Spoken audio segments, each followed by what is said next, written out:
Eslovaquia, República Centroeuropea cuyas fronteras limitan al noroeste con República Checa, al norte con Polonia, al este con Ucrania, al sur con Hungría, al sureste con Austria. Tiene como platillo típico el halušky. Brinzové halušky tvoria neodmysliteľnú súčasť slovenskej kultúry. Sú veľmi jednoduché na prípravu aj na suroviny. V podstate potrebujeme na 4 porcie asi 4 veľké zemiaky, ktoré nastrúhame na tej najmenšej časti strúhadla. Vyzerá to potom asi takto. Na začiatku v lepšej farbe. Ďalej potrebujeme hladkú múku, kyslú smotanu, ktorú neskôr zmiešame s typickým slovenským sírom, ktorý sa nazýva brinza.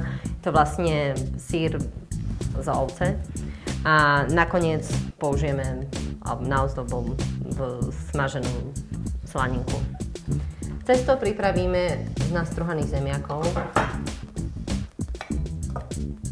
ktoré zmiešame s hladkou múkou. Množstvo viac menej odhadneme, praxou zistíme koľko asi.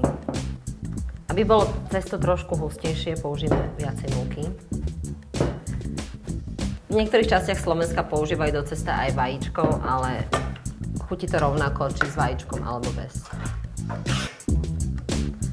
A nakoniec nezabudneme osoliť.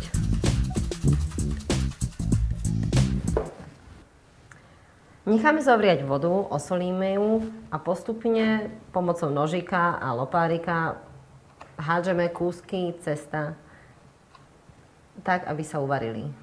A ako náhle cesto vypláva na povrch, je už hotové a môžeme ho scediť. Uvarené halušky postupne vyplávajú na povrch a môžeme ich scediť na zvlášť tanier.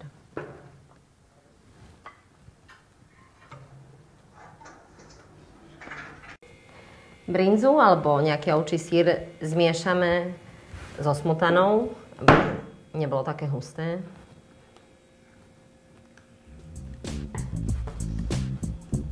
Halušky sme zmiešali s brinzou zmiešanou so smutanou a ozdobili smaženou slaninkou.